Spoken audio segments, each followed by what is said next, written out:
So, tonight's reactions slash, it's more a rant for the majority of this stream.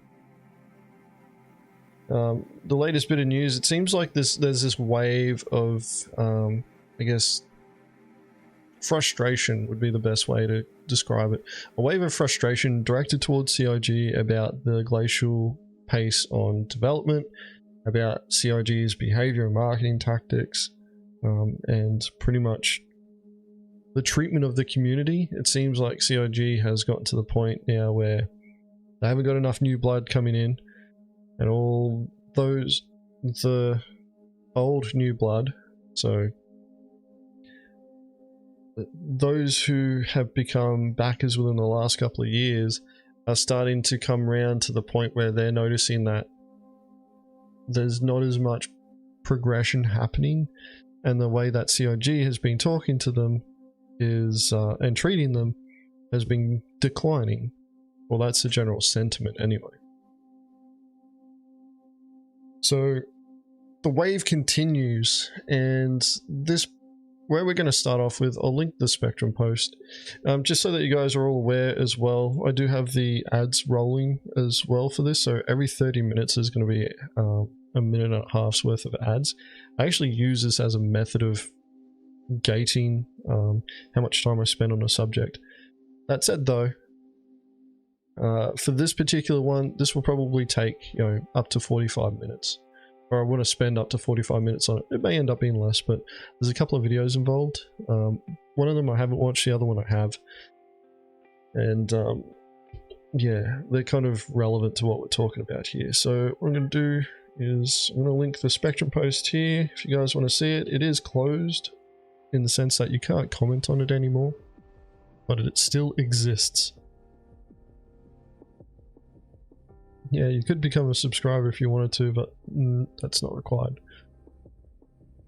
So here we go. So, this is a post here. It's when does when become a reasonable question? Now, as we all know who are sitting in this channel, we're all aware that CIG doesn't like answering when questions because it means that they are giving dates or time frames which they know they can't normally meet. So let's get started. Not trying to cause trouble here, but this question occurred to me this morning. As the title states, when does when become a reasonable question? I'm known to be a very patient person. I do understand the holistic view of the process which CIG are following, but pushback on when questions must have a point where it becomes unreasonable. They say that as a question, but the sentence doesn't read as a question. We're at the 10-year mark, and when is still not an allowed question. So going forward, how about 12 years, 15, what about 20? If it got to 25 years and when was still not acceptable, what would you think? Not sure where I would put the marker myself, but there must be a point where it's reasonable to ask what stage things are at. Looking at the sources we have right now, the roadmap doesn't really give us any insight into when, only that something was worked on from here to here and will probably stop there for a bit. It doesn't mean it's coming our way any day now or even next year.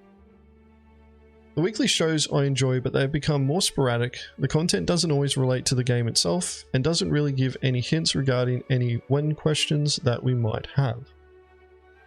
The monthly reports are good, but it would go a long way to fostering goodwill if they were backed up with perhaps some shorts showing what is written there. So just a talking point that I wanted to offer up to see what you folks think. And then they have an edit. Lots of interesting viewpoints posted today. I appreciate you all sharing your thoughts, everyone. Now, this thread was closed by Knight Rider. And, you know, this is a bit of a corporate answer. Hey folks, your best bet will be to engage with our public roadmap. The frequent roadmap roundup publishers, Inside Star Citizen, Star Citizen Live Broadcast, commonly publishes announcements, official threads, and developer replies to the discussion as a great deal of information is publicly conveyed.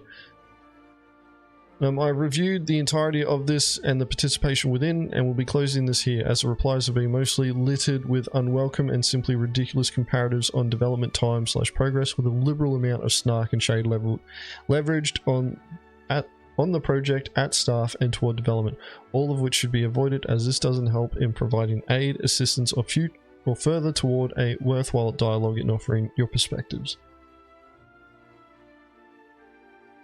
Now, I actually read this before it had actually been locked, and I wasn't going to react to it until I saw that camera roll on YouTube. Now, camera roll has been on a bit of a, I guess a warpath, is for lack of a better term, against CIG. And, you know, he's covering this one. So I'm going to mute the music for a moment. His thoughts. He's obviously looked at this after old mate after it's been locked. The top reply though was deleted by Knight Rider, obviously. But yeah, like, I haven't heard what Cameral's perspective on this is, so I want to listen to it. Hello everyone, there was a very interesting thread on Spectrum today, started by Tonio Fulks. Not trying to cause trouble here, but this question occurred to me this morning. As the title states, when does when become a reasonable question? I'm known to be a very patient person, and I do want to push back on one question. I would put the this train wreck, but we are when questions because it, of course, I think most. I'm not sure where I would put the marker myself, but there must be a point where it's reasonable to ask what stage things are at. Of course, I think most of us don't expect CIG to answer when questions because they don't know themselves, but we are now almost 11 years in. We have this train wreck of a tech demo PU, no Squadron 42 inside, so when can we ask when questions? When do we get anything concrete? Overall, this thread was rather harmless, no harsh words towards CIG, but many of us really want to know, do we have to give Chris another $600 million? Do we have to wait another 11 years? To me, it almost looks like it, but then Knight Rider came in and he closed this. Hey folks, your best bet will be to publishes and within, as this doesn't CIG is so open and your perspectives. Knight Rider CIG makes it look like CIG is so open and gives us all this information, when in fact we have almost no information. Roadmap just released you for the very next patch. Progress tracker, you can only see someone worked on something, but when the bar ends, the task is not finished, so almost no informational value. Just on that point too, there's actually another thread that was made which we're going to attempt to look at. It talks about that, and to me it's shady as fuck what happens there, but we'll finish off Cameral's video first and we'll continue on. But yeah, Lever, like, I didn't see an issue with the question that they were asking. It's more or less, it bothers me that CIG is treating this as though they don't need to provide this information at all. And realistically, somebody like Knight Rider should actually be saying, look, the reason why we don't give when, like, we don't respond to when questions, or we don't give timeframes anymore, is because, and they need to be completely honest about this, is that we've given you guys timeframes, we've given you guys dates, we've missed them, we've hyped you up for something, and we've let you down, and we don't want to do it anymore. Because they all have their internal dates. We know that. They don't show us those internal dates. But instead, what they're doing is they're trying to put a positive spin here. And, you know, like, it does open them up to more criticism. But this is also where, like, you know, CIG kind of needs to get a spine about themselves and sit there and just go, look, you know, we can tell you dates, you know, from here until the end of time, all we want. if we don't hit it, we don't hit it. If you get upset about that, if you don't like that, it's, you know, like, on you guys. But that doesn't mean that we're not working on stuff. Yeah, Trace, that's it. Like, I'm pretty sure they're missing their internal dates as well. And, you know, part of the frustration is that there's going to be legit reasons why they would be missing them. Like, you know, they have people, human beings that work for them, not robots. So, you know, things happen in real life. But then, you know, there's also the other side where company bureaucracy is growing as the company grows. And, you know, how many, I think I talked about this last week, you know, how many times they, you know, how many meetings do they have per day, and how many of those meetings do they need everybody there? You know, are they reviewing their processes? Their post-mortem that they posted, was it not last week, but the week before, I think it was? No, it was last week. Their post-mortem that they put out, you know, didn't inspire a lot of confidence in that. You know, one of the lessons that they one of the conclusions that they came to that they needed to get better at was communication. And that's like, no shit, every company across the world, regardless of country that you're in, regardless of industry that you're in, communication is important. It's how you communicate. You know, what parts of communication do you need to work on and improve and fix? All right, we're in an ad break right now as well, so we'll just continue talking here, and once the ad break's finished, we'll then continue rolling with the video. Mainly because those who aren't subscribed and may have gotten the ad, because apparently some people get ads and some people don't, they won't be hearing all of this right now.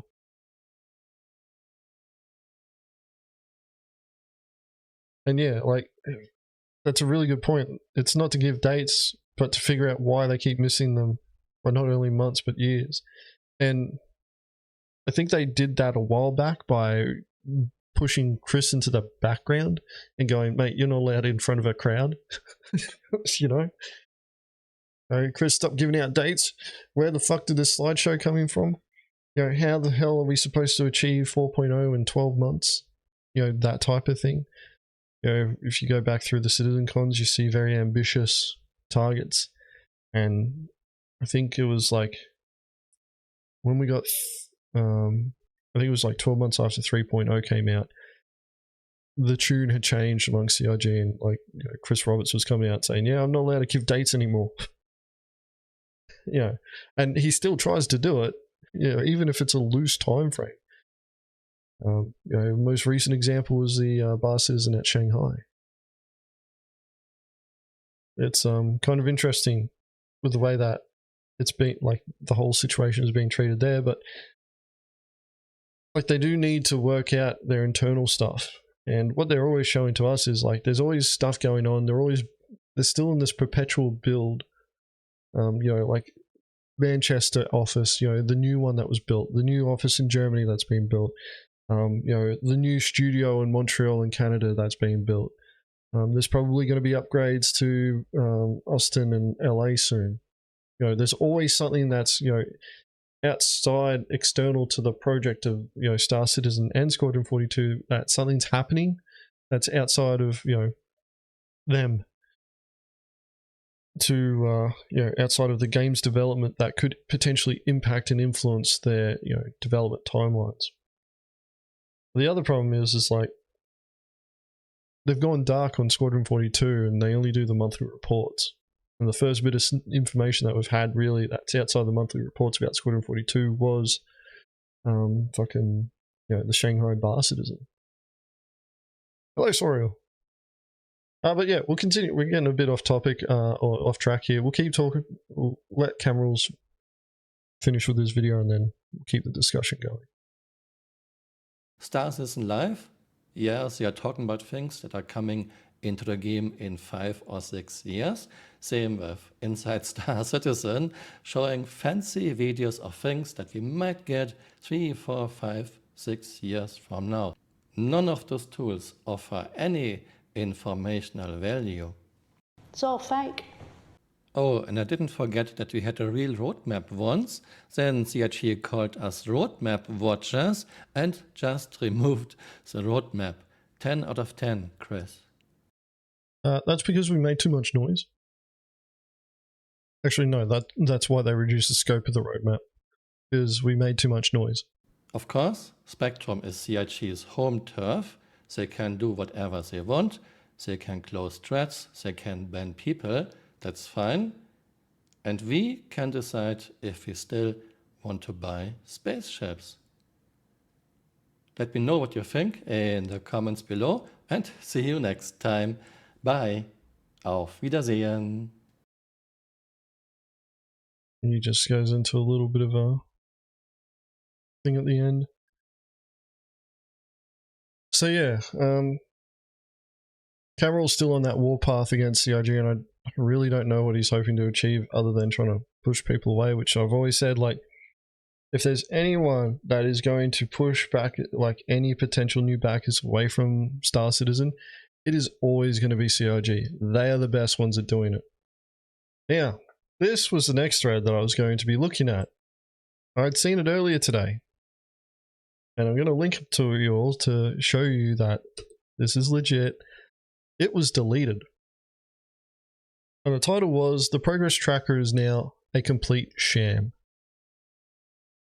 Now, the title was definitely clickbaity, which it's the main reason why I looked at it.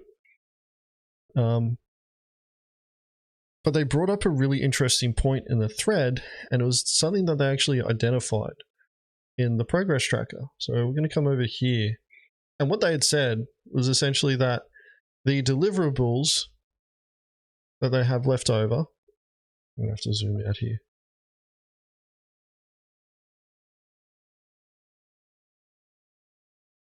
The deliverables for Star Citizen apparently,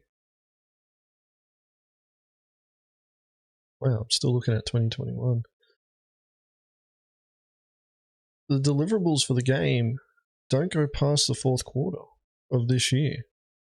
Now, I don't know how legit that is. I didn't check this myself. I actually wanted to do it here. But this is the fourth quarter here. We're on the yearly view, so we can actually see everything. And scrolling down, these are all the deliverables, and they will take a while to load up. And there's lots of them. Lots of deliverables here.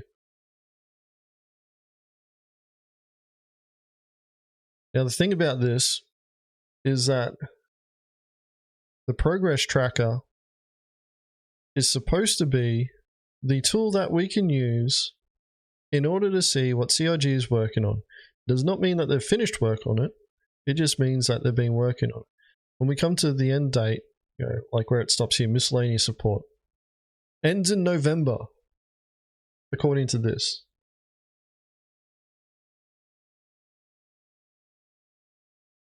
And the thing about this is that they're stopping around here. They're probably going to go on break around towards the end of December and come back early January.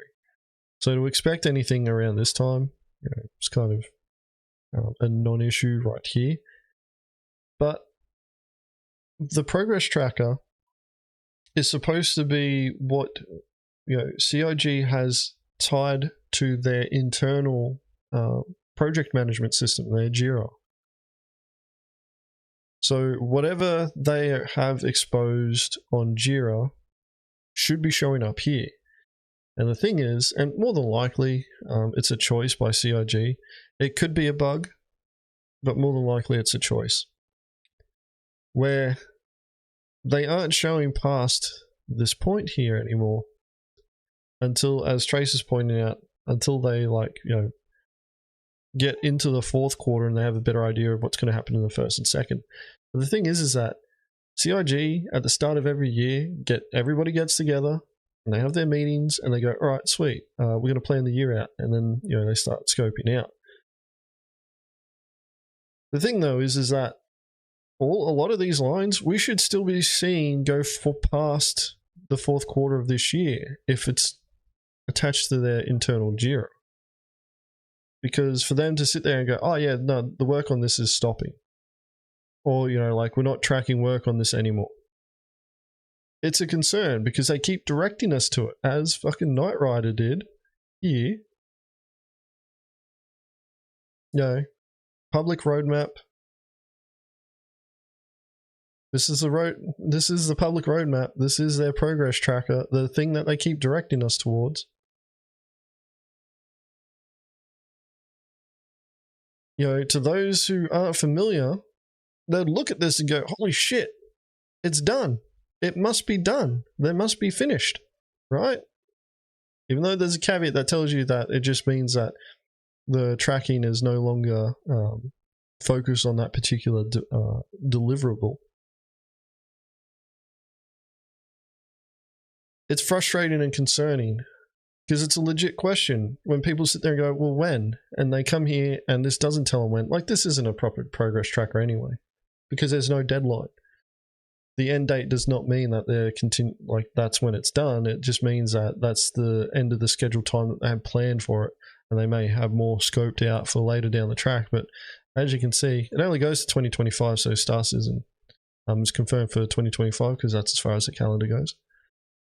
You can all quote me on that one. All right, and reference the progress tracker for that because that's where I got my information from. The thing that CIG keeps pointing us towards. But yeah, like, I thought it was an interesting point that they brought up. And, you know, the fact that they said that the progress tracker is now a complete sham, I'm like, you're only paying attention now? Like, it's been a fucking sham for ages. You know, the deliverables in the release view, you know, when they changed this so that it would only show the next patch, it's like, come on. You guys need to be showing us more to get us hyped up for stuff. But in the past, you know, CIG was removing stuff too.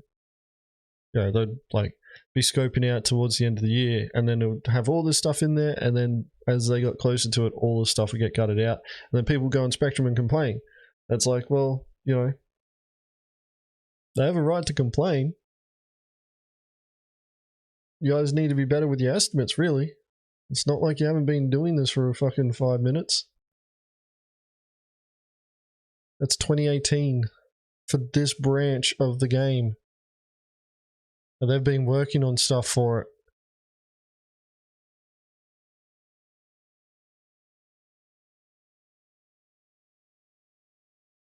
I'd rather see less and not have a bunch of stuff removed that you're excited for. That's the problem though, is getting excited for things that are set to be tentative. And that's what a lot of people did to themselves. Like, COG controls that, can influence your excitement by not sharing information with you. But that's the problem, is that when they stop sharing information with you, it means that they're becoming less transparent, which means that we can't sit there and go, hey, what's going on? Well, we could still sit there and say it, but we're all uninformed. And it just creates frustration, and CIG just ends up in this position where their moderators going around deleting posts. Like, realistically, we all need to temper our expectations, and if things get removed, then it's like, all right, well, it got removed. You know, salvaging was probably the classic example of being a redheaded stepchild that kept getting added to fucking, you know, the progress tracker, and then it'd get removed as it got closer. But we can all see why.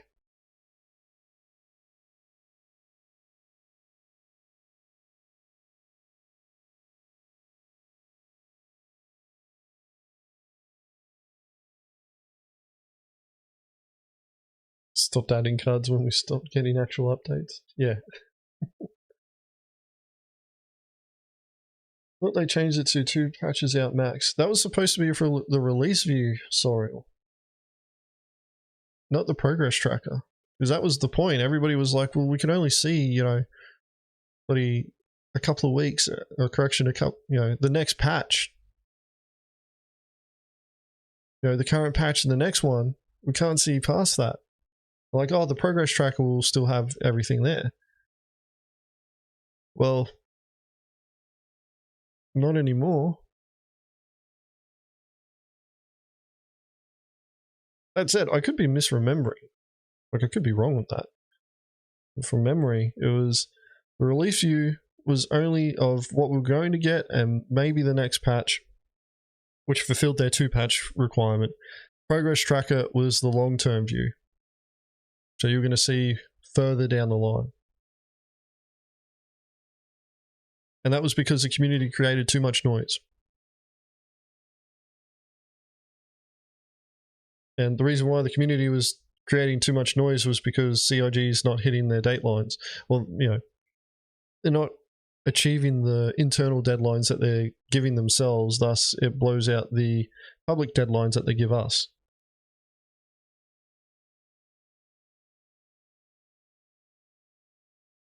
We're not keeping to our promises. How do we stop missing them? We stop making promises. Exactly, Sorrel. They can't break promises if they never make them in the first place.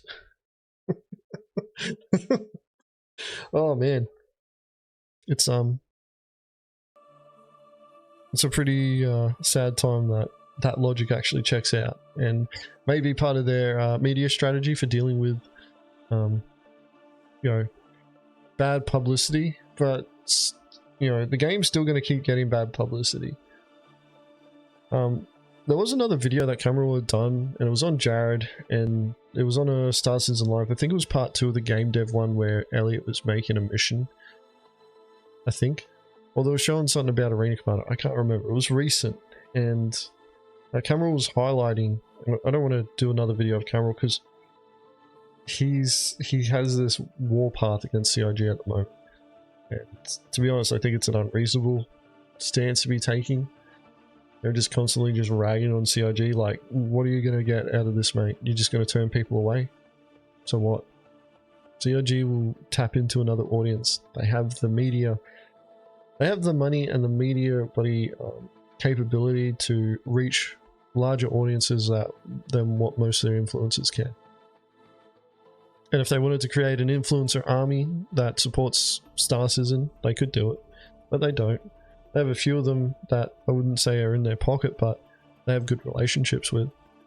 But those relationships aren't based on, you know, these influencers sucking CIG's dick.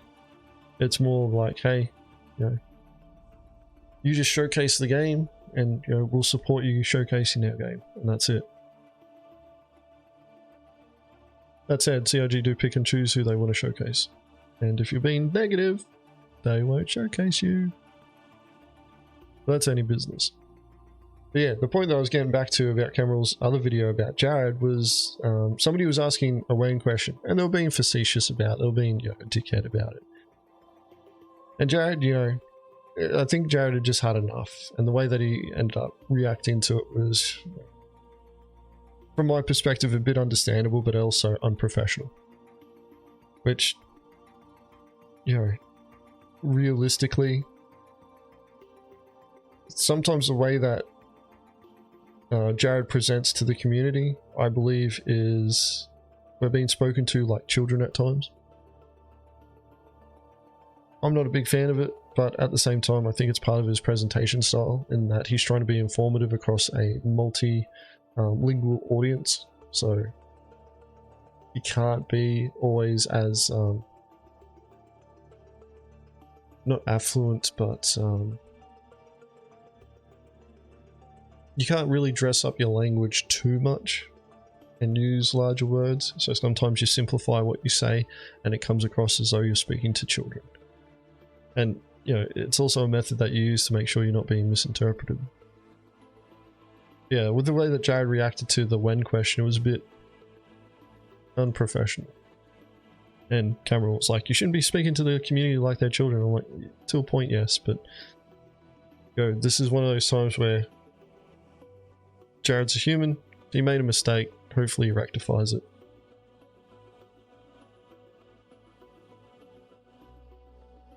He's also modeling what amounts to an ideal customer/citizen. Well, he's kind of the face of CIG. That's what Jared is. Like, he's supposed to be the face of CIG. So he's like modeling what CIG is to the public.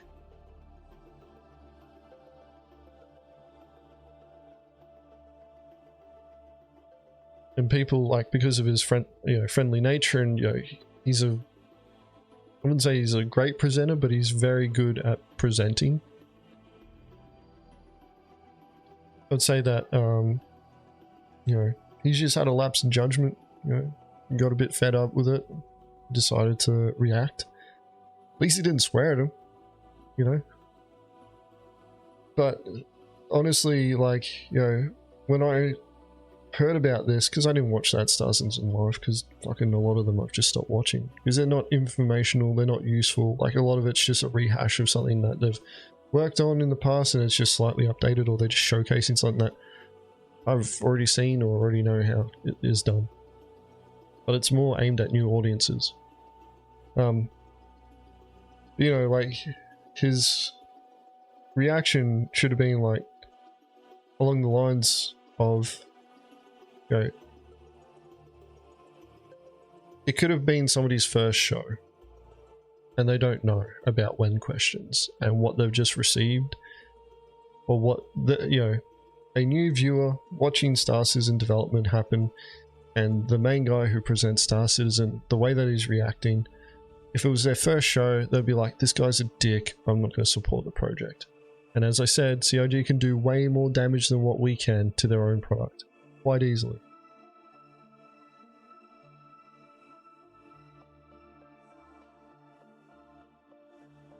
Yeah, and that's the point, is like, I think at times Jared does, you know, come across his trainers all like children. I think it's just part of the presentation style, and that he's approaching a multilingual audience. He's human, he's going to make mistakes. You know, being positive, as you're pointing out there, Trace, is kind of rough, like I can imagine, especially as a job, especially considering that he is also a backer. You know, he started off as a backer and then ended up working for CIG. So now he sees everything, you know, like he sees behind the curtain, and he's probably got his own frustrations as well. And he can't air those out in front of the entire community because he's the face of, you know, he's the face of Star Citizen, or he's one of the faces of Star Citizen, the faces of CIG, of Robert Space Industries. You know, not really Squadron 42, but yeah, you guys should get what I'm getting at here. It's going to be one of those things where it's like, it's going to happen, but at the same time, it's, you know, my thought process. And it's funny because, you know, he says this at the start of all the shows where developers are introducing themselves, even though they've been on, you know, one of those shows probably half a dozen to a dozen times now. You know, because it might be somebody's, you know, first time watching, you know, introduce, you know, tell us what your name is and, you know, what you do here. It's like, well, Jared, it could be somebody's first time watching. And, you know, they may not know that asking when questions is taboo. And that's kind of the... I thought that when I was going through that thought process, I thought that was really interesting. That, you know, I immediately jumped to that conclusion. And that was before this thread here had been created. You know, when does when become a reasonable question? I watched Cameral's video about that. And that was before this had been made. And then this gets made, I'm like, this is actually not a bad thread. You know, it's a decent question. You know, like, you know, I can understand to a certain point why CIG doesn't answer when questions. But to, you know, like, consider it unreasonable for us to sit there and keep asking when is unreasonable on CIG's part. We're customers. We're excited for the project. We want this game out. We know that, you know, they say that they want the game out too. I'm going to be, you know, a bit skeptical with that everybody at CIG is of that mindset, and not because of the amount of money that it's made, but that they don't care because it's just a job to them. Some of them, you know, some of the developers that work at CIG probably aren't backers and probably aren't interested in, you know, the game getting released, and, you know, working at CIG is just another job to them. And that's okay to have, you know, it's okay to be like that. But at the same time, it's like, this particular company has a unique position and audience, in that the audience is a lot more involved than other games, and we're all expecting a fucking result. So when we see CIG saying something to us, we're expecting it to get done, and that creates an additional pressure that a lot of people don't actually fully understand. Thanks for the follow there, Daniel.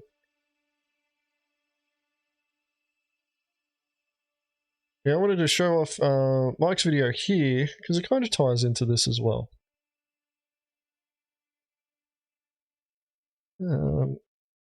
Can't remember exactly off the top of my head how it goes. But I do remember watching this. I'm like, this ties into the whole theme of like CIG creating expectations and not meeting them, and then, you know, kind of going through and trying to hide them. So that's a video there if you guys want to go watch it in your own time.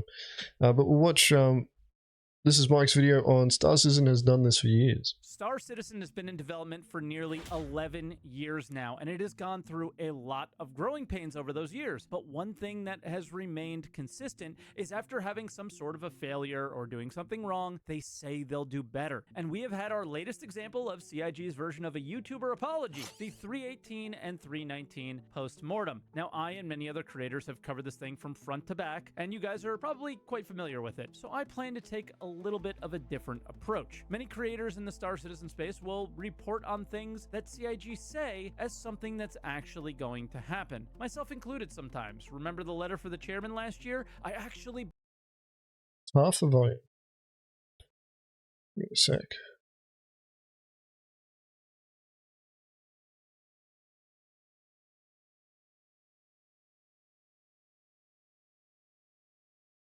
Let me see.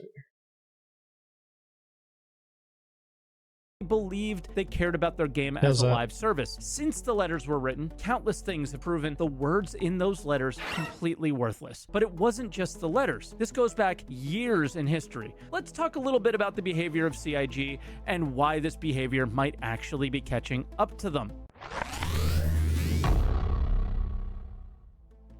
I think the best place to start is with the pledge. Remember that? Many of you probably never heard of this. This is the Star Citizen Pledge. You've pledged your money to earn your citizenship. Now it's our turn. We, the Star Citizen team at Cloud Imperium, hereby promise to deliver the game you expect. You, the tens of thousands of pledgers, have allowed us to cut out the big publisher and build the game on our terms. That's certainly happening. To let us focus on quality, free of the pressure to deliver by a certain financial quarter, to nurture a new original IP, to put fun ahead of shareholder profits.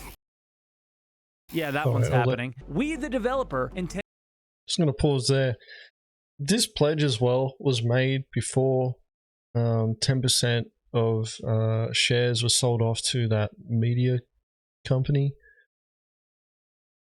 So there is actually a shareholder now that's external. Keep posting the pledge on Spectrum and gets your post deleted. Yeah, it's one of those things where it's like they're bringing up, like Mike's bringing up the pledge here, and I'm always curious how many new backers know about this. Because this is old, like I believe this is like 2014 or 15. Could be actually 16 as well. I'm pretty sure it's 2014. Now,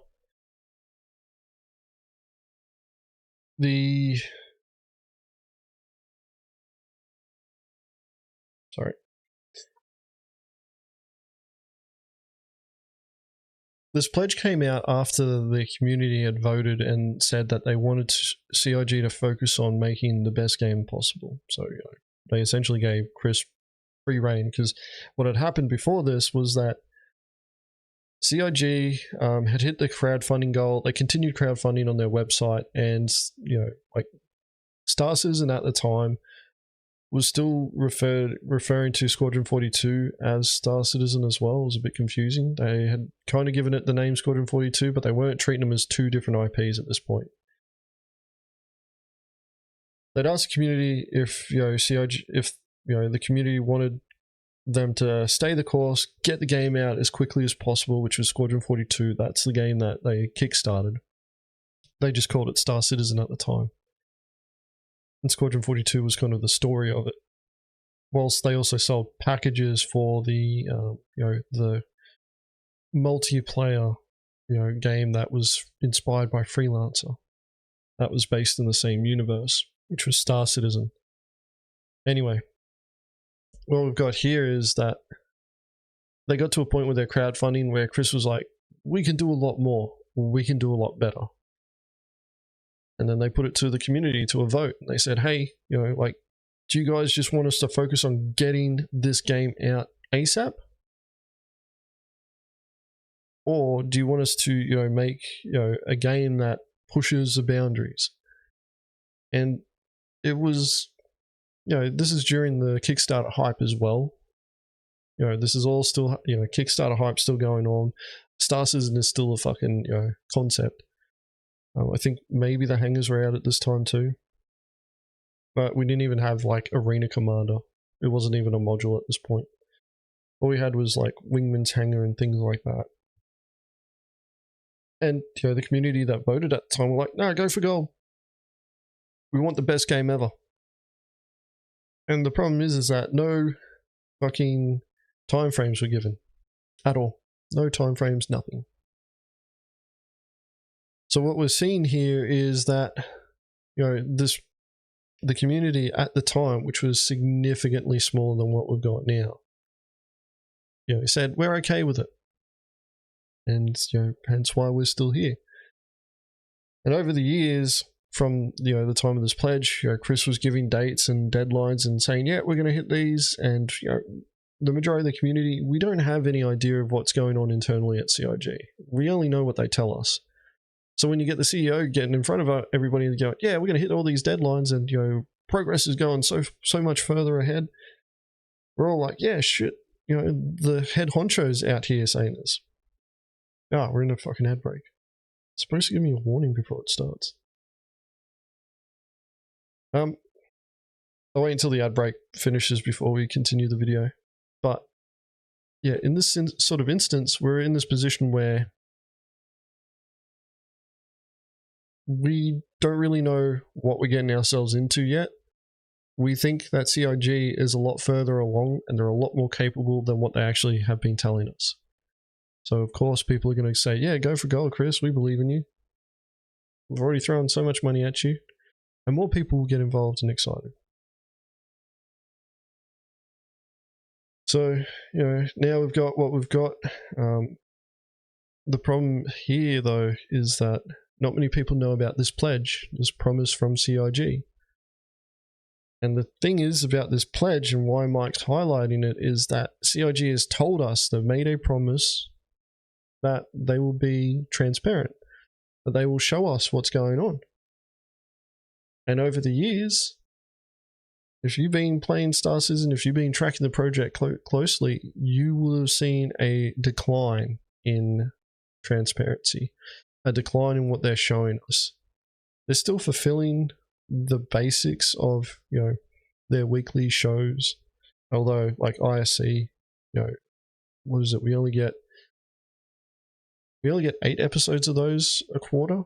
And then there's 4 weeks where there's no episodes of ISC, but then we get, Star Citizen Live.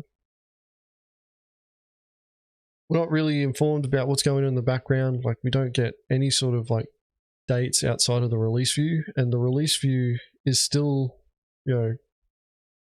only what's coming next.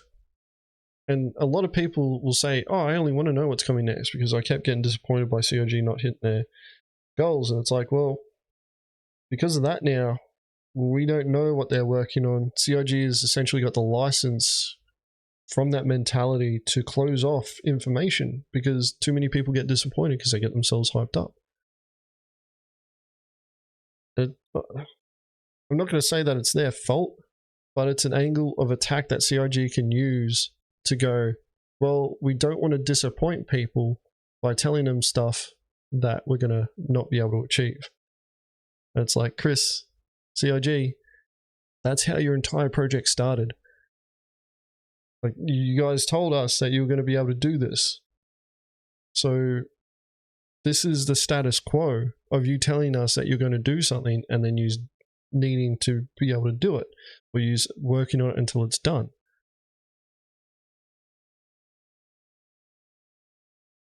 And that's, to me, that's a problem. It's a huge problem. And unfortunately, because of, marketing tactics, no news is good news.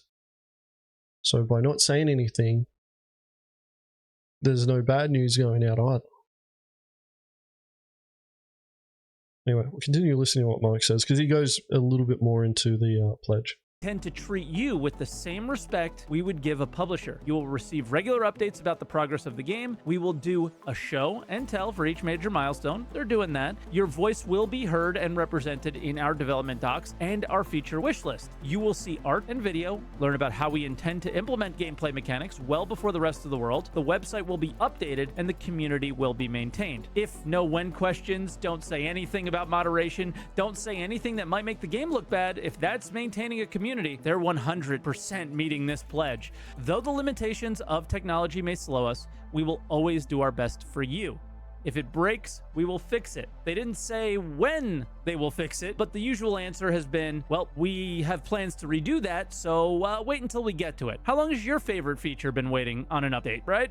There may be delays. There may be changes. We recognize that such things are inevitable, and we would be lying to you if we claimed otherwise. But when this happens, we will treat you with the respect you deserve, rather than spending your money on public relations. The community, moderation teams, basically have morphed from a team of people engaging with a niche game community into nearly pure public relations at this point, but the exception being spending money to fly devs to bars to hang out. Oh, anyone see those Playable Now ads on YouTube the entire time the game wasn't playable? Yeah, there was that too. If you've been following me and across all the different channels that I operate, you will already know my stance on the bar citizens and flying the devs out to them. It bothers me a lot because they're just company-funded piss trips that are thinly disguised as community outreach. As far as I'm concerned, if CIG has the time to send people to go off and do that, they've got the time to put them in front of a camera on Twitch playing their product. Now, they're probably going to have to put them in their own environment, because I have seen firsthand what happens when a developer does try and play and they're not in a protected environment. Like John Crew, he used to stream on Twitch and he would try and play Star Citizen and he was getting stream sniped regularly. Like people would just attack him. And, it got to the point where he's like, yeah, I just can't do this. And, started focusing on other things. But as far as I'm concerned, like, community outreach needs to be a more consistent thing. And unfortunately, I brought this up, I think it was last week, that the community outreach that CIG does now is more corporate. It's all focused on, trying to sell good news, never bad news, and trying to market their product all the time, which is concerning because the product should really be speaking for itself. And if you have to try and make your product look better than what it is all the time, you probably got a weak product. And instead of being upfront about it and saying, we're still working on it, and making that the point, instead you're trying to tell people, oh yeah, it's good to go. No, like the whole, play now when the game's not playable. That's a problem. And we all sit there and we all, I know I say it. I know there's a few other people that are saying it now too, that CIG is just honest and upfront. They'd probably see less backlash. But we're not getting that anymore. They tried it for a little bit and it was more or less like they just, unfortunately, it felt like that regardless of which way they were going to go, they're always going to get told off. And I thought, this was before we got the roadmap, the current iteration of the roadmap.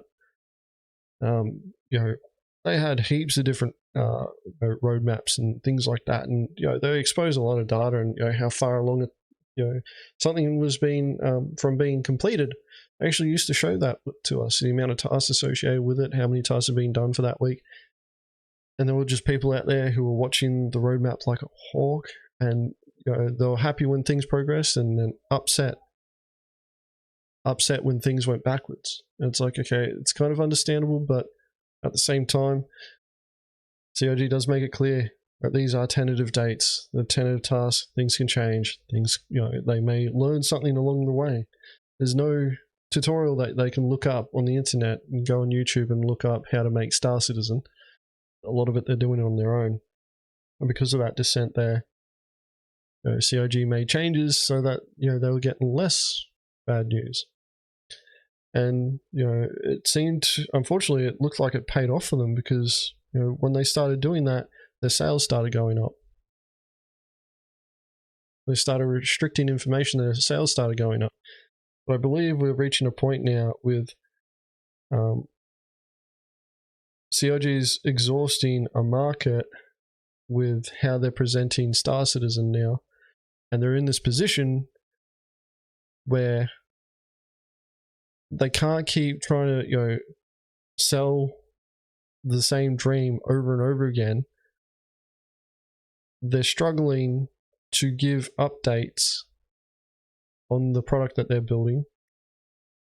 And they're not getting as much fresh blood in. Because all the crazies got in on the ground floor first, where, the diehards that sit there and are like, yeah, I want to play this game forever, and, it doesn't bother me if it takes 30 years to build. Start bothering some of them soon, because they're going to get in their 60s and 70s. But, we're in this position now where it's like a market is being exhausted of those who are willing to be early adopters. Because technically that's what we all still are. We're still early adopters till the product's out. It's all early adoption. And unless CIG is able to turn, their negatives into positives, they're going to have to keep expanding into other markets. And that's something that I don't think CIG has done well yet. They haven't worked out how to turn a negative into a positive. Honesty is going to be the best policy for them, as far as I'm concerned. They should just be flat out honest. They've tried doing it. They just need to keep reinforcing that point. And that goes back to the point that I was making about Jared, being a bit unprofessional when somebody asked a when question. Even if the person asking the when question was being facetious in Twitch chat, there could have been, 100 new people to the project watching that show. Heard the bloody presenter talk to somebody like that and going, you know what, I'm not going to bother. Not going to bother with this project to wait until it comes out, or, it is a scam and pretty much just being treated like kids. I don't want to be treated like that, so I won't buy in. So, yeah. I think honesty is going to be the best policy for them. Anyway, we'll keep watching what Mike has to say here. He continues on down the same thought process too. When we need to change a mechanic or alter something you believe should be in the game, we will tell you exactly why, when it's convenient for us. If it's not, we just won't say anything. Your support over the past month has been incredible. You've done your part, and we will now do our utmost to live up to your expectations. We will build you the game that you're dreaming about. Signed, Chris Roberts and the Cloud Imperium team. So the pledge is going well. Let's fast forward to 2016 at that brisk fall night in Los Angeles, when everyone's favorite chairman let us know that their amazing plans are gonna happen for his game. These slides weren't even the bad part. They were radio silent on their single-player campaign, Squadron 42, set to release in 2016. Answer the call today. It still isn't out. Meanwhile, his wife is taking a show of hands of how many people want to play the game on consoles at a Shanghai bar citizen. Squadron, do people prefer to play that on PC or console? How about something more closely related to the postmortem? Aaron Roberts, Chris Roberts' brother, Nepotism Intensifies, told us about a cool new way of developing their game. They're going to stagger it. The features come in nice and polished. The lie detector test determined that was a lie. The lie detector determined that was a lie.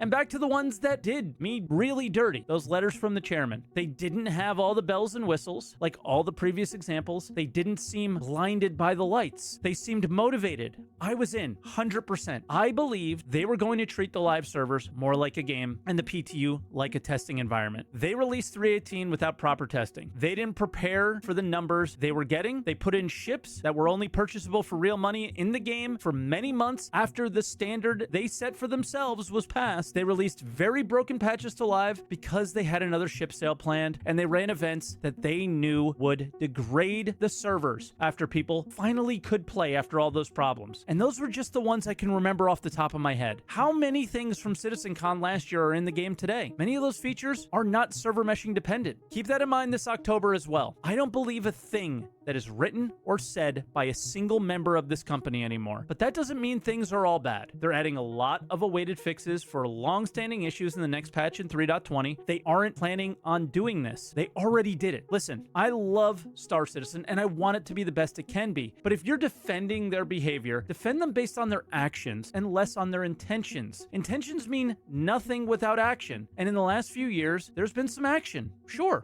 Not enough from me. They can do better, and they have to. I could care less what they say. Their actions are starting to actually have a negative impact for the first time ever, it seems. In years, no matter how they treated us, they could just draw a picture of a ship and it would sell like hotcakes. This year, they failed to deliver on the plans in the chairman letters. The game was unplayable for months, and for the first time ever, they're going to make less than they did in the previous year. Actions have consequences. CIG easily could start delivering on some of their communications and intentions and gain the trust back in an instant. Everyone.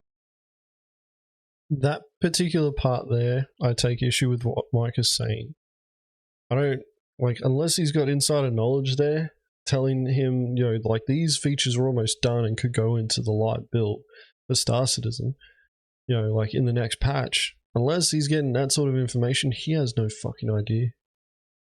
But we're all relying on the information that CIG puts out. And that's the problem, is, like, we don't know. But part of the reason why we don't know is that CIG has used the excuse that they keep disappointing us, people keep getting upset, and then, you know, CIG uses that as their reasoning for, oh, we don't want to get your hopes up. We can't deal with the, you know, the noise. We don't like the noise that we're getting now. So, you know, it's a serious issue to the ability for CIG to be transparent. But it's also an excuse that CIG can be more obscure with how progress is going. You know, like, we've been on the road to Pyro, what, we're going on 3 years now, almost 4. On the road to Pyro, almost there, guys. We're almost there. Fucking long ass road. Yeah, we'll finish off, like, Mike's got like 12 seconds left. Wants this game to succeed, but not at the expense of both literally and figuratively their community. Thanks for watching, everyone. Leave a like, a comment, and subscribe for more. Yeah. Like, there are a lot of good points that Mike brings up, but it's not going to change anything. Like, honestly, it is not going to change anything with what CIG is doing. It's not until CIG starts seeing the money pool drying up. And as you can see, they're already angling towards the Asian market. I don't like pointing that part out too. Like, I don't like saying, for starters, like, you know, they're trying to tap into the Asian market because they see, you know, massive financial potential, which they do, but I also don't like describing it as the Asian market like it's completely separate from the rest of the world. In some ways it is, but in other ways it's not. Star Citizen is an international product. So realistically, it's just the global market is expanding to include, you know, countries like China and that, which technically is already included, but it's probably going to expand further when, you know, they start making pushes in there. Especially with a 1,500 person bar citizen, which is larger than what CIG has done for their fucking citizen cons. But yeah. The next... Got a couple more Spectrum posts that I want to go through that kind of contributed to this topic. And it kind of, for me, when I go through all this, this is setting the tone for, you know, what I consider the increasing frustration amongst the community with CIG's communication, method of presentation, and how they're treating the backer, or the backers, in that, you know, we're essentially being treated like mushrooms, kept in the dark, fed shit, only given enough light to keep us alive. keep us growing, and now we're getting to the point where I think a lot of us have reached our usefulness. So this next post, which I'm going to pour myself a drink quickly. This next post I haven't actually, no, this one I have read through, but it's tied into the whole Squadron 42 and lack of information coming out about it. Myself personally, I don't really care about Squadron 42, but it is the main effort for CIG. So it is a contributing factor as to why the game that we all want is being delayed, as far as I'm concerned. There we go. So Squadron 42, what pill can you handle, the red or the blue? 11 years ago, I pre-ordered a game and some digital items. I'm still waiting for it, Squadron 42. I have not the slightest interest in Star Citizen. You're the weirdest fucking person on the planet as far as I'm concerned. Mr. Roberts asked for help, mostly money. After 11 years, the company in charge to make the game, the official forum, do not have a section dedicated to Squadron 42. CIG do not want to discuss any information regarding Squadron 42. Or Squadron 4, it says there, but yeah. CIG refuses to show any media regarding Squadron 42 development. Mr. Roberts stopped any friendly and casual engagement with the community. Shanghai bar citizen would say otherwise. And then it is like Squadron 42 does not exist. Morphed to a highly classified Apple iOS car project. What's the best pill to take, the red or the blue? Is it their green one? Kind regards to all. And then they screenshot the pledge.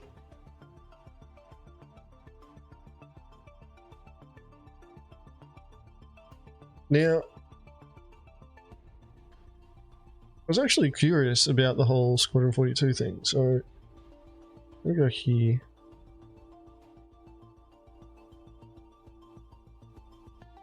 And there isn't. There is no Squadron 42 forums. And again, what would they talk about since they're not discussing Squadron 42, you know?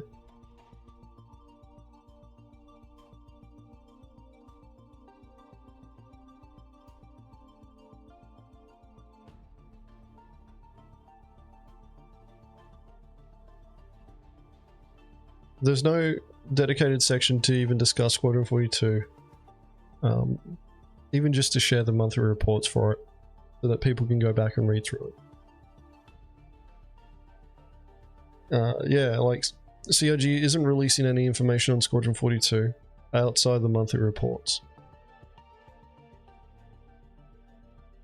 Like, this guy actually brings up, this person brings up a lot of good points. Yeah, let's get this back up and running.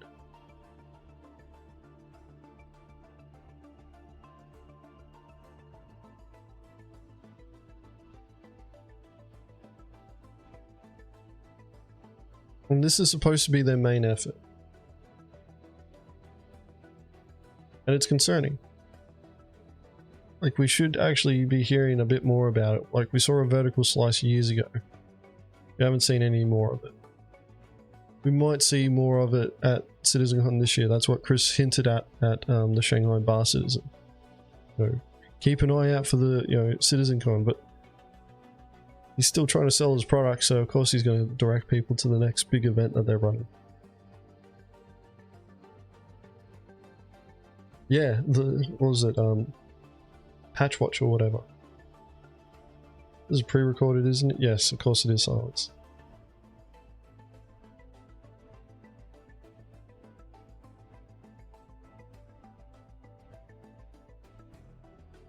Yeah, where they showed off the Aceto. What's it called?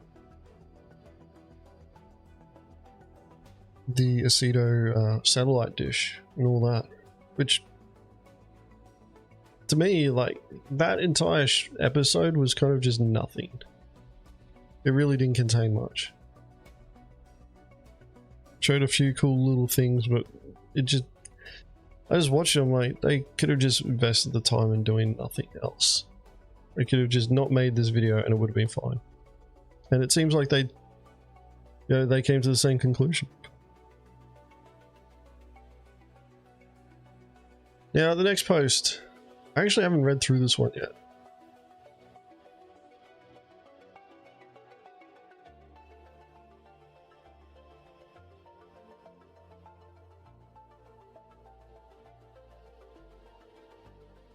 But claim and reality. Now, this has to do, and I guess this is an example of, you know, some of the, I wouldn't say disillusion, but it's pretty close to this. The experiences at the back is, you know, of the community are having with CIG's information that they are putting out. For years we've been reading and hearing announcements like this. We have developed a tool that allows us to automatically / procedurally generate object X and integrate it into the PU. With this incredibly great tool, we will be able to drastically increase our development speed and quality. A lot of this has to do with building outposts, building planets, building moons and all that sort of stuff, missions and shit like that. Okay, that's been the claim for years for countless different things and systems. So what's the reality? No idea. As a backer, at least for me, it's hard to discern any difference. Maybe it has gotten drastically faster, maybe not. I can't say for sure. Well, let's just look at what we have. We still only have one star system. This one star system is still not complete. Important objects in the system are still missing. A large part of the system is empty and dead. The part that is not empty is extremely repetitive. I've also noticed that UIs are being rolled out. I also haven't noticed that the UIs are being rolled out any faster. Maybe they are, maybe not. No idea. We're talking about building blocks there with that one. Let's just look at the last post-mortem. The procedural river placement tool was not in as good of a state as we had hoped when we started using it. As a consequence, a considerable amount of manual effort was required to meticulously place and verify the resulting rivers to ensure their optimal quality. Moreover, this limitation also led to a decrease in the number of rivers we were able to generate. Or, with neither the tools for procedurally assembling locations nor automatically placing them on planets ready for use, we had to build and place every cave manually, which was a primary constraint on the number of caves we could place on planets in the Stanton system. Unfortunately, these caves had to initially be released without missions, making them into locations the player actively needed to seek out to experience. Which I thought was interesting because, from my understanding, they already had this shit sorted out. And that building caves was an extension of the room building system. I don't know, like that's conjecture right there, guys, but for my, you know, this actually comes across as interesting and might be worth diving into, checking ISCs and that.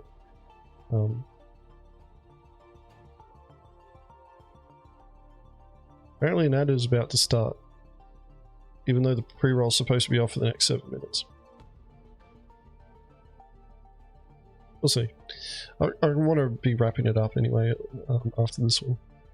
Overall, most of the caves are simply nearly identical copies of each other, which there are a handful of different basic types that more or less only differ at the entrance, just like most space stations only look different from the outside. Or, we wanted to redrop the locations of Rastar, however we were unable to at the time due to breaking the shops. Okay, to make it short. Things are not going as planned, and that CIG has a problem with roughly estimating things is another story entirely. Let's take it as a given here. And yes, they funnel a lot of resources into Squadron 42. If we accept that things aren't going as they should and we can live with that, there is still a massive problem for me. Your communication. I feel absolutely taken for a fool when you drop another letter saying, yeah, it didn't go well, but by quarter 4 it will be ready. And everyone, or nearly everyone, immediately knows what nonsense. With a high degree of certainty, it will not be ready by quarter 4. Why do I know this and you don't? Of course you do know it, but you don't say it. You must think we're even dumber when you drop phrases like this. We have made substantial progress and are now much closer to achieving our goal than ever before. I'm guessing that's a generic statement. Yes, what else? That you're further away from the goal after all this time and money than before? Of course you're closer. Today I am older than ever before, and tomorrow I'll be older again than ever before. And the day after tomorrow as well. If I hear the phrase one more time, we have developed a new tool with which we can very, very quickly make much better things, then I'm going to vomit. We get it. Things are hard. Things can go wrong. Okay, but spare me your marketing blabber. It only makes things sour. Okay, and a last one. His ballistic Gatling equipped variant tears through gunship armor and turns small fighters into dust in seconds. I'm guessing that's a marketing thing.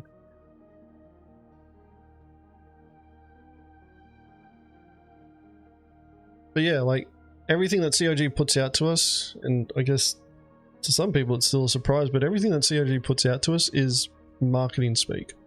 Has some level of marketing speak involved. And I'm pretty confident that the developers are being told, you know, you can be honest to a certain point, but then, you know, they'll have somebody going over the information that they're going to put out and readjusting it to be a bit more palatable.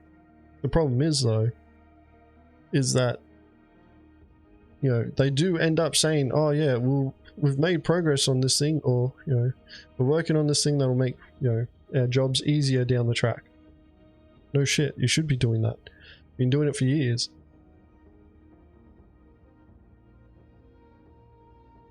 The post-mortem, though, I think is a step in the right direction. I think COG just needs to work on how they communicate it. Unfortunately, you know, we're in this position where we have people who are rolling into the project all the time, new people. And not all of them are as informed as what we are. So, you know, they're always going to be told, you know, they're going to be treated differently to the way that those who have been around for longer have been treated. But at the same time, a lot of the information is orientated towards people who don't follow the project as closely.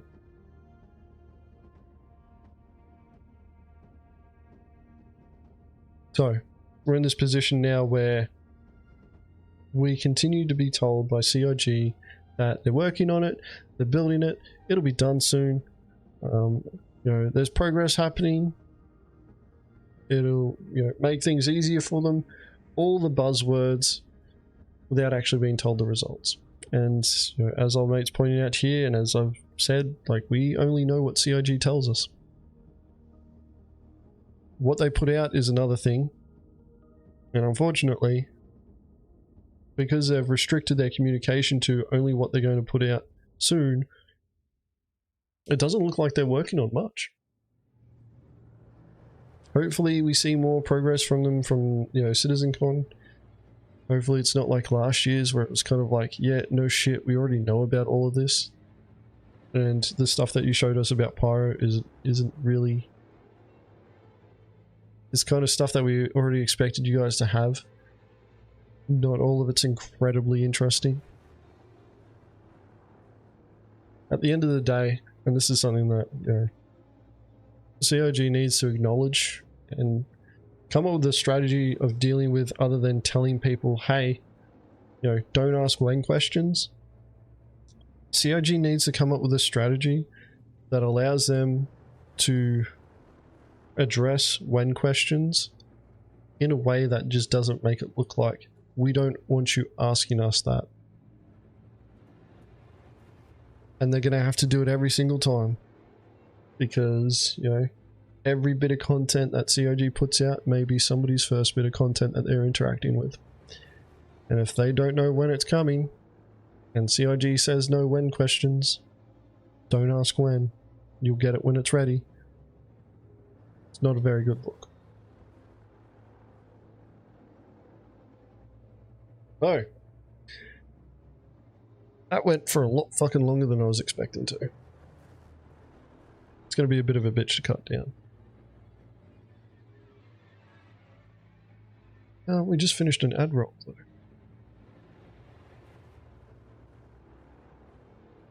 I'm going to have to leave those all open for now. Mention it, cook, eat, and clean in that time. Yeah, I think that went for about an hour and 20 minutes. Way longer than I was expecting it to, but there's a lot of information to go through. And that's the thing, is like, other reason why I'm doing these, you know, doing a segment for my reaction to rant stream. One, not many people go down that route. Probably because it's a bit long-winded. But at the same time, it's like, this is actually one of those topics that I think is worth covering a little bit more in depth. Two, this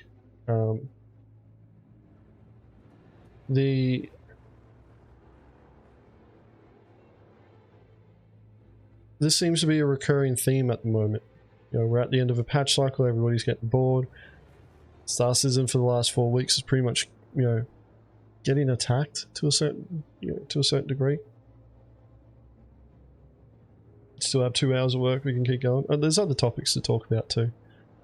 But yeah, like, Star Citizen's under this barrage at the moment, CIG's under this barrage, and to be honest, I think the more opinions that go out there that, you know, kind of articulate to CIG, hey, you need to get better at your communication from the perspective of telling us, you know, what is coming, when it's coming, and if you can't tell us when, you need to come up with a better way of dealing with that sort of topic.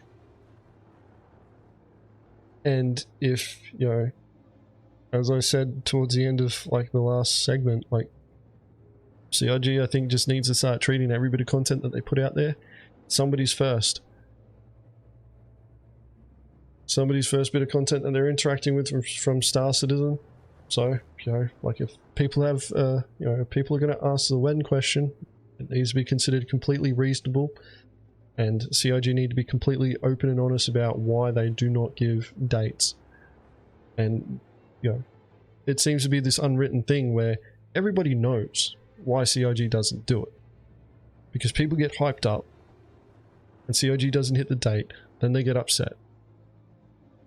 And the fact of the matter is that we all know that, you know, and primarily because CIG is telling us, but those who do work in software development know you're not always going to hit your targets.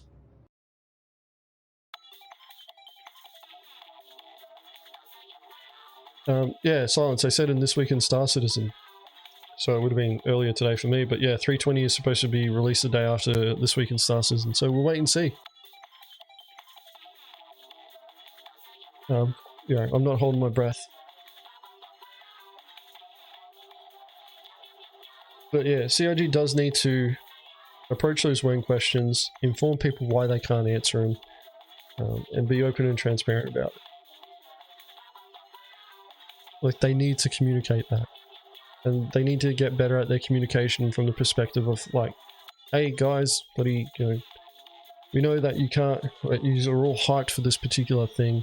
You need to understand though that, you know, we have human beings that work for us. They're not robots. They have their own thoughts and aspirations. Things happen in their lives outside of the studio that are outside of theirs and ours control, and they may be working on a specific feature that, you know, they can't be easily, you know, replaced, or their work can't be handed over to somebody quickly, which delays those features going out.